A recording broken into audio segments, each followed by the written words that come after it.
आपको कथा सुनाता हूं। एक सम्मन नाम का मनियार था, बहुत ही निर्धन गरीब थे। दोनों पति पत्नी, उसकी पत्नी का नाम नेकी था,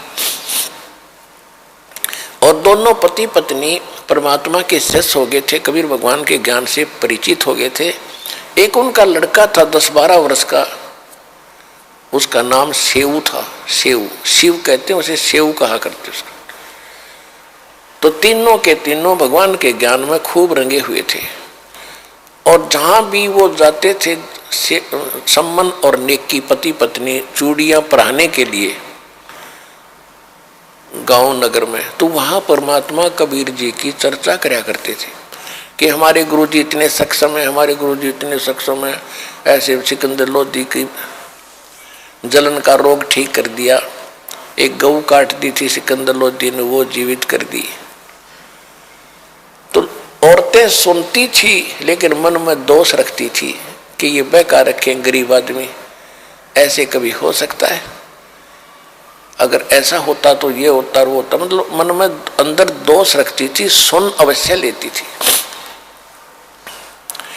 एक दिन क्या हुआ कि कबीर परमात्मा जी उनके घर चले गए। अचानक घर चले गए तो क्या देखा कि खाने का के लिए पूछा, 3 जने थे। इसी प्रकार एक कबीर परमात्मा जी ने एक कमाल नाम के लड़के को, 12-13 वर्ष की आयु का था, उसको मुर्दे को जीवित किया था। एक शेख तकी नाम का मुसलमान पीर था जो परमात्मा कबीर जी से ईर्षा रखता था। उसने ये शर्त रखती थी कि कोई मुर्दा जीवित कर देगा कबीर सिकंदर लोधी राजा के सामने, ये शर्त रखती थी दिल्ली के बादशाह के सामने कि यदि कोई मुर्दा जीवित कर देगा कबीर तो मैं कबीर जी को अल्लाह का अवतार मान लूंगा, नहीं तो नहीं मानूंगा, और मुसलमानों को कह दूंगा कि राजा काफिर हो गया है और काफिर को गुरु बना लिया है। सिकंदर लोधी चिंतित हुए, तब कबीर साहब ने कहा था कि टेंशन ना ले राजा, इसको कह दे कोई मुर्दा मंगा ले। परमात्मा की दया हुई, जिस दरिया के ऊपर बैठे थे ठहरे थे वहीं पर एक मुर्दा बालक, घर वालों ने उसको अंतिम संस्कार करके, मृत्यु हो चुकी थी बालक की, वो 100 भेज देते, जल प्रवाह कर दिया। कई कबीले ऐसे होते हैं जो दफनाते नहीं, जलाते भी नहीं, वो जल प्रवाह कर देते हैं। वो बच्चा मरा हुआ आ रहा था 100, तब कबीर साहब ने, सब हजारों की संख्या में सैनिक थे, अंगरक्षक थे, उस बच्चे को जीवित कर दिया था, और वो बच्चा फिर परमात्मा के साथ बालक रूप में रहा था। परमात्मा का अपना कोई बच्चा नहीं था। तो सभी ने कहा था जब लड़का जीवित हो गया कि कमाल कर दिया, कमाल कर दिया, भगवान आपने कमाल कर दिया, उसका नाम कमाल रख दिया। वो बच्चा भगवान के साथ परमात्मा ने पुत्र रूप में पाला। एक दिन उस कमाल का ये भ्रम हो गया था कि मेरे जैसा सेवक भगवान आपका और नहीं। अब उसकी फड़क निकालने के लिए गोरखनाथ, एक शेख फरीद जो परमात्मा, वो पहले गलत डलेड हुआ था, कुएं में भी लटक गया था, परमात्मा वहां पहुंचे थे और उससे कहा था कि भले आदमी तू क्या कर रहा है? कि मैं भगवान को दर्शन करने के लिए कुएं में उल्टा लटका हुआ हूं, तपस्या कर रहा हूं। तो परमात्मा ने कहा था कि मैं हूं वो भगवान, अल्लाह अकबर, जिसकी तू खोज कर रहा है। तो शेख फरीद कहने लगे कि बकवाद ना करे भगत, भगवान ऐसा थोड़ा ही होता है, भगवान देखा थोड़ा ही जाता, तो निराकार है, वो बेचून है। परमात्मा ने कहा भले आदमी, यदि परमात्मा निराकार है और आप उसके दीदार के लिए कठिन तपस्या कर रहे हो कितने वर्षों से, अब कुएं में भी अंतिम सांस गिन रहा है उसके दर्शनार्थ, और उधर से कहो निराकार है, तो दर्शन खाक के करोगे तुम?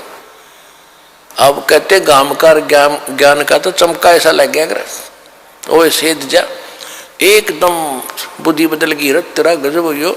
एक तरफ तो हम बेचून कहते, निराकार कहते हैं, फिर हम समाधि लगाते हैं, उसको देखेंगे, खाक देखोगे, देखने के लिए प्रयत्न कर रहा है। जब कऊ इतना कमजोर हो गया था शेख फरीद, 12 वर्ष में 50 किलो अन्न खाया था, 50 किलो। ये देख लो 12 वर्ष में, यानी नाम मात्र रोजाना, कि भगवान मिल जाए किसी तरह, आलस ना हो। और कौवे आगे थे, यानी कति अस्थि पिंजर शेष रह गया था, कौवे आगे आंख काटने खातिर कि और तस मांस की तो है नहीं आदमी के, आंख आंख खा ले। तब उसने कहा था कि हे कौव्यो, मेरे शरीर पर कहीं मांस बचा हो वो खा लो, मेरी आंख मत छूना, मैं भगवान के दर्शन करना चाहता हूं, आंखें आंखें छोड़ दे। इस डर से भाई बाहर रहूंगा तो कौवे खा जाएंगे, आंख फोड़ देंगे, दर्शन कैसे करूंगा, इस उद्देश्य से कुएं में लटक गया था उल्टा। तब भगवान गए थे कि भी वो मरेगा भगत, और खड़ा होकर उसको रस्से से पग लटक रहा था, बाहर निकाल लिया। वो लटका लटका कह रहा कि ए भाई मुझे छेड़े ना, मुझे ना छेड़, तू अपना काम कर, मैं अपना कर रहा हूं। उसने सोचा कोई पाली पोली बकवाद कर रहा है। भगवान ने कहा कि तू क्या कर रहे हो आप यहाँ पर बात महात्मा जी, कि मैं भगवान के दर्शन के लिए साधना करता हूँ। परमात्मा ने कहा कि मैं हूं वो अल्लाह अकबर जिसको तुम देखना चाहते हो। अब शेख फरीद ने कहा कि देखो भाई, ऐसी बात नहीं करनी चाहिए, आपको पाप लगेगा। भगवान तो निराकार है, वो तो बेचून है, आप तो इंसान हो, आप पैगंबर हो सकते हो। परमात्मा बोले मैं तो चलो इंसान हूं, और आप जिसको खोज रहे हो वो निराकार है, और वो वैसे कह रहे हो कि मैं भगवान के दर्शन करने चाहता हूं, मेरी आंख भी खराब ना करियो अभी। तो निराकार के दर्शन महात्मा जी करोगे कैसे? भले आदमी एकदम चक्कर काट गया, पैर पकड़ लिए नू के नू कि अल्लाह तो नहीं मानने थे कि भगवान होगा, पर बाखबर जरूर है, यह जचगी के बाखबर है। तब परमात्मा ने उसको कहा कि इस देही से क्यों दुश्मनी कर ली तूने, भूख ढंग से रोटी खा, थोड़ी खा, घना मत खा। प्रथम अंदल संयम राखे, योग युग सब सतगुरु भाखे।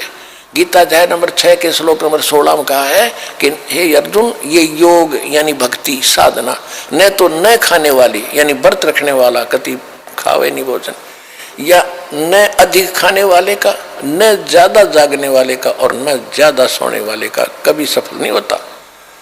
और सूक्ष्म वेद में कहा कि प्रथम अंदर संयम रखे और योग युग सब सतगुरु भाखे, कि परमात्मा सतगुरु बताओगा सही साधना कि भोजन इतना खावे, यानी घना भी नहीं खा ले तो अंगड़ाई टूटे जा, फिर भक्ति कैसे करेगा, नींद आवेगी। और थोड़ा भी नहीं खावेगा, कदम ऐसे रीढ़ की हड्डियां मुड़ जाए, आंत इकट्ठी हो जाए, ये क्या मतलब है? यानी हिसाब का खाना खावे, संयम से खाए और भक्ति करो। तो उसके बाद वो शेख फरीद जी भगवान के साथ रहते थे, उनको सही भक्ति बताई थी। तो शेख फरीद और कमाल और साथ में भगवान तीनों पहुंच गए उस सम्मन के घर पे। और जाते जब उन्होंने देखा आज गुरुजी, और उस दिन वो चर्चा कर रहे थे, उनका लड़का विशेष आग्रह कर रहा था कि एक बार गुरुजी अपने घर आ जा। तो गांव के बच्चे यूं कहते हैं माता जी कि तुम्हारे गुरुजी तो राजाओं के घर जाते हैं, गरीबों के कौन आवे, जब जाने तुम्हारे घर आ जा। जब देखे तुम कहते हो हमारे गुरुजी भेदभाव नहीं करते, जब जाने तेरे घर आ जाए। तो बच्चों से चिढ़ाते थे, वो बड़ा दुखी था। उस दिन चर्चा ही चल रही थी, तभी भगवान आकर वहां प्रकट हो गए। तीनों के तीनों गेट पर खड़े हैं और दौड़े दौड़े अंदर से पीछे वाली कुटिया से भागे आए आगे, और खड़े खड़े स्तब्ध रह गए कि ये क्या सौपन देख रहे हैं कि सचमुच भगवान है ये। गुरुजी आगे, कहीं आशा भी नहीं थी उनको। तब कमाल ने कहा कि गुरुजी को बैठने के लिए भी कहोगे, खड़े रखोगे? तब एकदम सौपन सा टूटा, चरणों में गिर गए, दंडवत प्रणाम किया, फिर बैठ गए। अब सम्मन काफी देर गुरुजी के पास बैठे रहे, चर्चा चलती रही। फिर कहा जी भोजन की सुनाओ। परमात्मा ने कहा भी भोजन खाएंगे, पैदल चलकर आए हैं, सभी को भूख लगी है, बेटा तैयारी करो। अब सम्मन आया अपनी नेक की पत्नी के पास, कहा कि भोजन बनाओ गुरुजी के लिए, भक्तों के लिए। नेकी ने कहा कि घर पे इतने वीक थे, वो फाइनेंशियली इतने वीक थे, इतना निर्धन थे कि उनके पास उस दिन एक आदमी की भी रोटी नहीं थी, आटा नहीं था, ना कणक थी। तो नेकी ने कहा कि आज कोई आटा नहीं है, दाना नहीं है।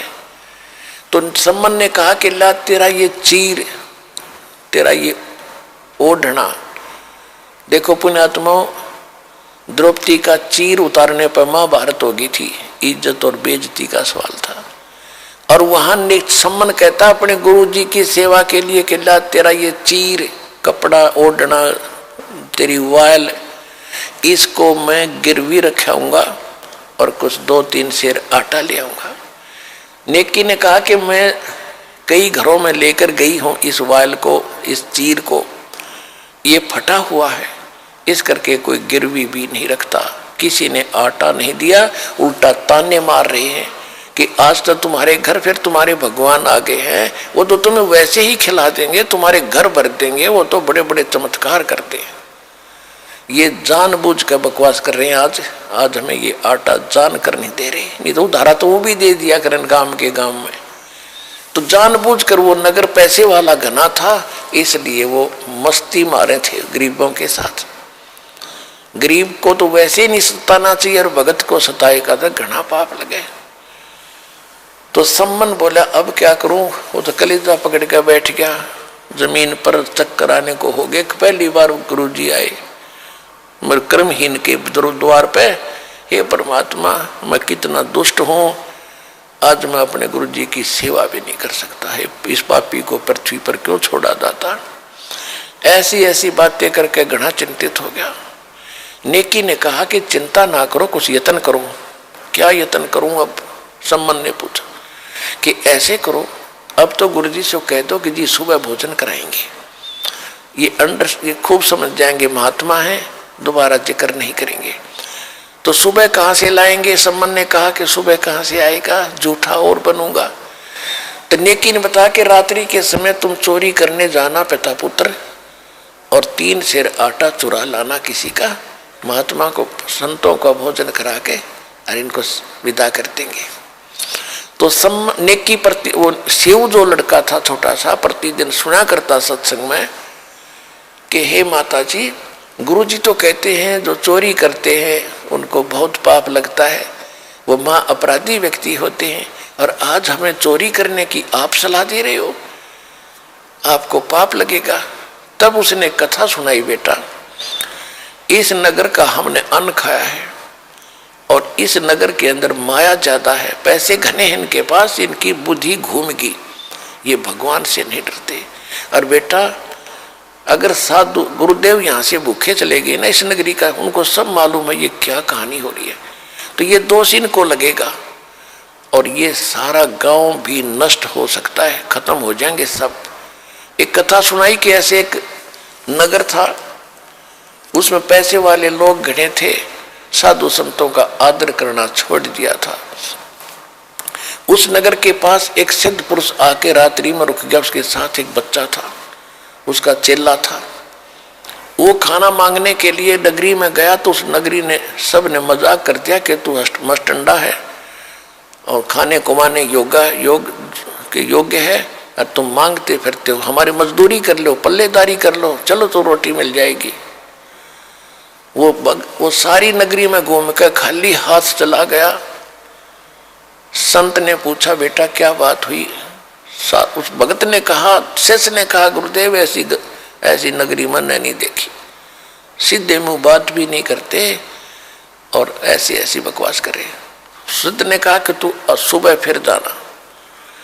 अब वो सुबह फिर गया, सुबह गया तो वही बातें, फिर वो वापस आ रहा था। रास्ते में एक कुम्हार था, कुम्हार का घर था, विधवा थी वह कुमारी, 5-4 बालक थे छोटे छोटे, वो खुद काम करके गुजारा कर रही थी। अब उसने वो बच्चा श्याम को भी जाते देखा था, उसको मालूम था कि कोई अन्न नहीं देगा। और कुछ साधु संत ऐसे होते थे जो छोटी जाति वालों का भोजन नहीं लेते थे, इसलिए उसने टोका नहीं कहीं शराब ना दे दे। तो जब वो बच्चा अगले दिन भी खाली जा रहा था, कुमारी के घर से ही रास्ता जाता था आसपास से, तब उस कुमारी ने बहन ने कहा कि महाराज जी भोजन नहीं मिला दिखा है। अगर नहीं माता जी नहीं मिला कि मैं हूँ कुम्हार जाति से और ये आटा ले जा, तेरे गुरु जी को बता देना, वैसे मत कहना कि एक कुम्हारी ने दिया है, इच्छा हो तो खा लेंगे, नहीं डाल देंगे कहीं चींटियों को।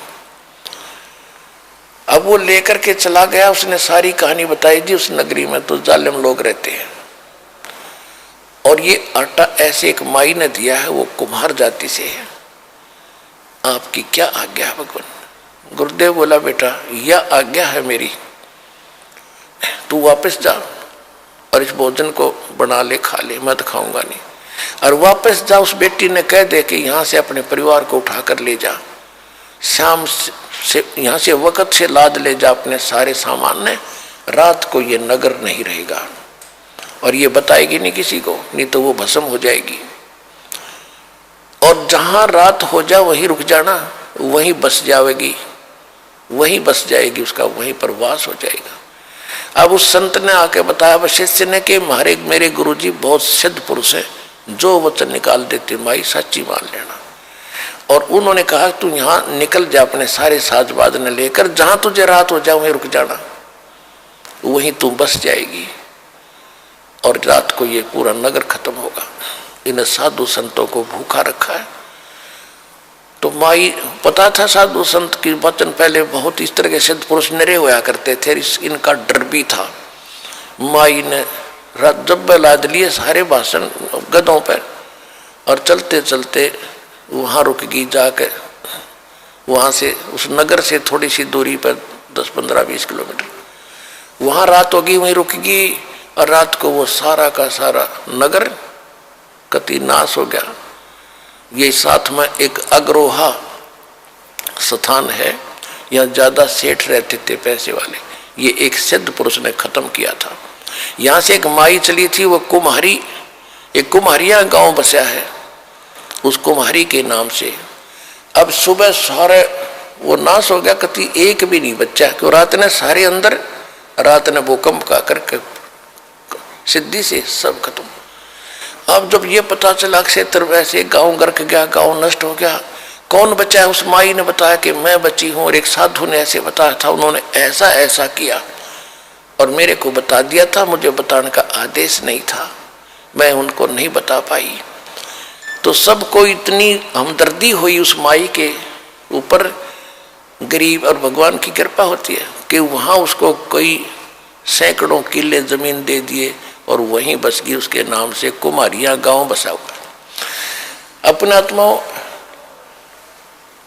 नेकी ने अपने पुत्र से कहा बेटा अगर तुमने इस नगरी के तुम हितकारी हो तो चोरी करके लाइयो बेटा, अगर ये संत भूखे चले गए, गांव गर्क हो जाएगा, इसका बेड़ा गर्क हो जाएगा बेटा, अब तुम देख लो, चोरी को दान कर दे बेटा, चोरी नहीं है। और हम साधु संतों के लिए हम नहीं खाएंगे एक दाना भी, ये प्रण पक्का है। संबंध से वो बोला वहां बिल्कुल सही है, इस नगरी की हम रक्षा करेंगे, तो हमारे साथ कुछ भी बनो। दोनों बाप बेटा रात्रि में एक सेठ के घर पर जाकर सुराख लगा लिया दीवार में, और सेऊ अंदर चला गया। पहले सम्मन कह रहा था बेटा तू बाहर रहे, मैं जाऊंगा। सम्मन सेऊ ने कहा कि नहीं पिताजी, आपको पकड़ लेंगे तो इस लाला जी की राजा तक पहुंचे, आपको फांसी लगवा देगा, और मैं बालक हूं, मुझे बालक समझ कर छोड़ देंगे। तो सम्मन कहने लगा अगर तू मर गया तो फिर मैं क्या करूंगा जी का बेटा, नहीं तू बाहर रह, मैं जाता हूं। नहीं, सेऊ नहीं माना, कहने का भाव कि सेऊ प्रवेश कर गया। तो सम्मन ने कहा बेटा 3 सेर आटा लाना, ज्यादा नहीं। तो अंदाजा सा अपनी फटी पुरानी चद्दर में 3 सेर आटा डाल के चल पड़ा। चलने लगा, जब आवाज होगी खुड़का होने से, शोर होने से, लाला जी जग गया, वहीं सो रहा था दुकान में, और उसने जो सेव निकलने की चेष्टा कर रहा था उसके पैर पकड़ के घसीट लिया वापस के चोर चोर चोर करके। तब तक उसने वो आटा बाहर फेंक दिया था, पोटली में बांध के पिताजी आप ले जाओ, मेरे को लाला जी ने पकड़ लिया। और लाला जी ने घसीट के और बांध दिया खंबे के, और देखा कि तू अच्छा है चोर, तुम चोर हो, वैसे भगत बने फिरते थे, आज तुम्हारी पोल खुल गई। तब सम्मन उससे नेकी सेव ने कहा लाला जी हम चोर नहीं है, हमारे घर हमारे गुरुजी आए हैं, और हमारे पास कोई आटा नहीं था, उधारा भी नहीं दे रहे थे, कोई किसी प्रकार भी गिरवी रखने से भी नहीं दे रहे थे। हम नहीं खाएंगे, 3 सेर आटा लिया है, हम आपका फिर दे देंगे कुमा करके। कहने लगा अच्छा सुबह पता चलेगा। अब पता चला ना कि चोरी तो वो तुम्हारे गुरु करवाते हैं तुमसे, अब चोर को क्या पीटा, चोर की माँ को सजा देंगे।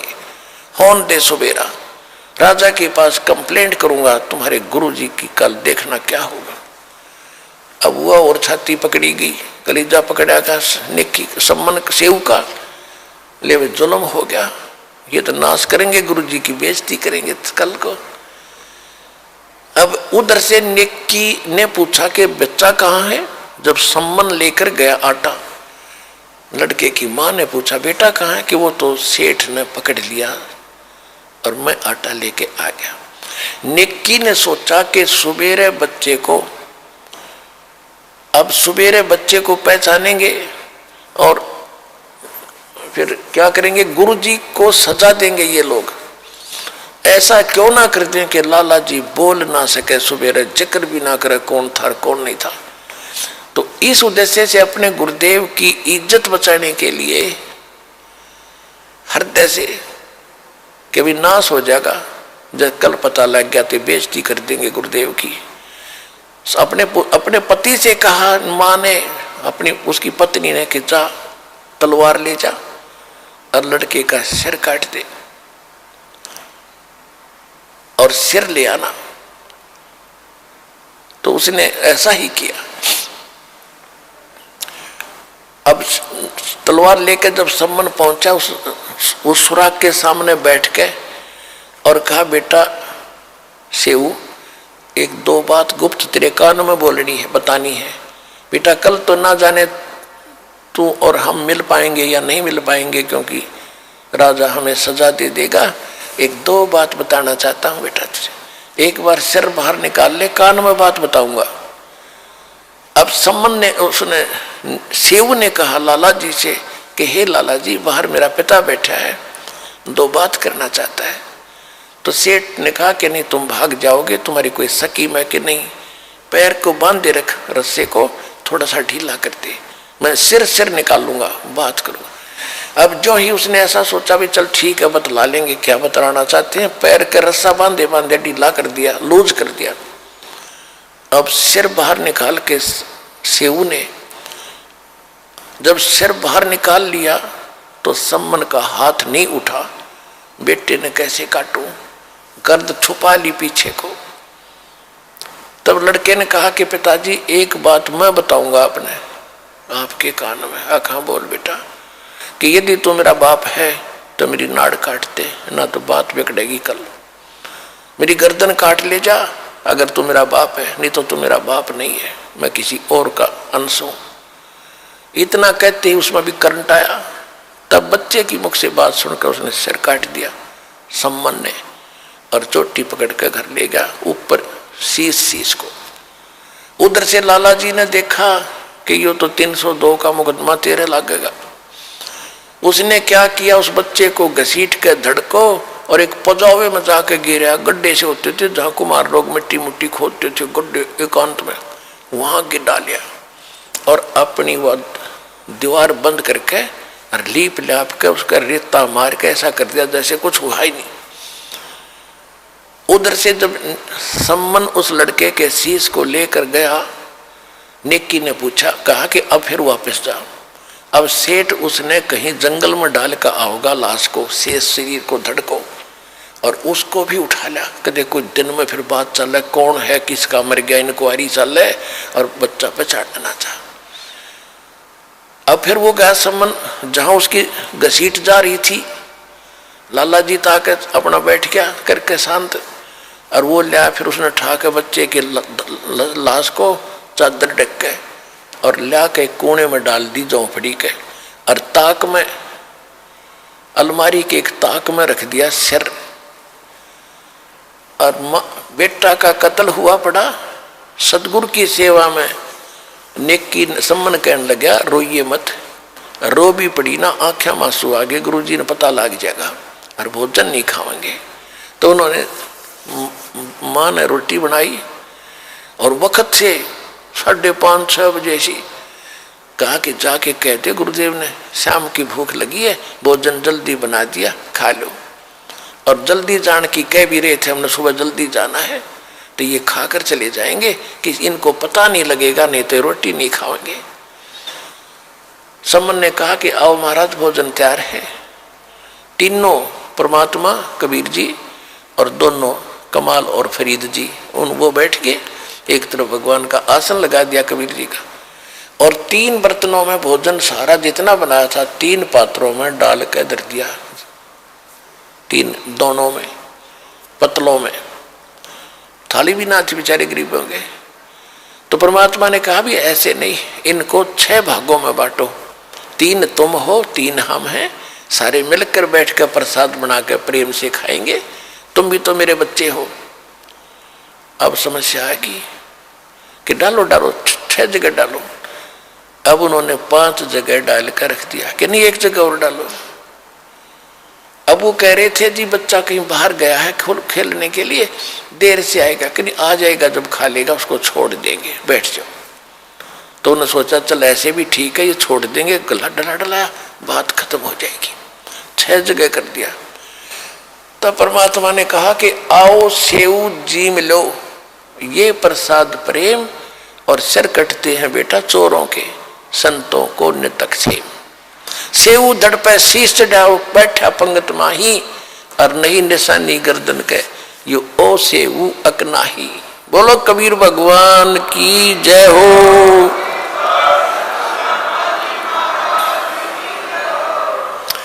सेऊ के धड़ पे ताक से अलमारी से उठकर सिर और जमीन पर पड़े धड़ पर लग के, और बच्चा पंगत में आकर बैठ गया, और माता पिता ने गर्दन हटा कर कभी हटा कर देख रहे हैं इसका निशान है कि वो ऐसे है कि दूसरा है। अंदर जाकर देख काहे हम इतने नालायक हो गए जो पेटा भरा, जब कभी आंखें देख ले वहां केवल रक्त के कण पड़े थे, कुछ छींटे लगे हुए, बच्चा बाहर बैठा, उसके निशान भी नहीं, और अपने हाथों काट रखा बच्चा। समर्थ का शरणाग हो रंग होरी हो, भाई कदे न हो ऐ काज राम रंग होरी हो।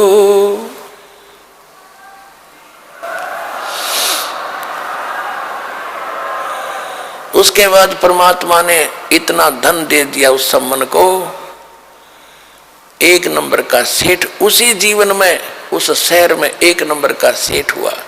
अब यहां गरीबदास जी कहते नुक्ते ऊपर रिज जाएगा रे, करोड़ कर्म जल जा तुम्हारे। इतना समर्पण होकर देखो इस कबीर भगवान पर, ये नुक्ता था, वो कोई शौक नहीं था बच्चा काटने का, उन भगवान की इज्जत के लिए कि हमारे परमात्मा की गुरुदेव की बेइज्जती ना हो जा। इकलौता पुत्र काट दिया, आंखों मांसू नहीं आन दी, तो कहते इनसे प्रसन्न होगा भगवान, इतने सेक्रीफाइस से।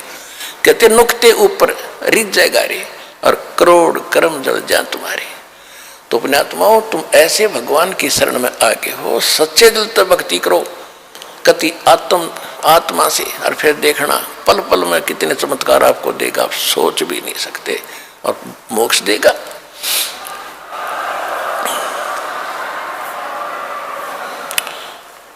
तो अपने आत्माओं आपका सौभाग्य है कि आप जी को वो संत मिला, सतगुरु मिला, और वो भगवान मिला जो यहाँ भी सुख देगा और परलोक भी आपका सुखी करेगा। बोलो सतगुरुदेव की जय।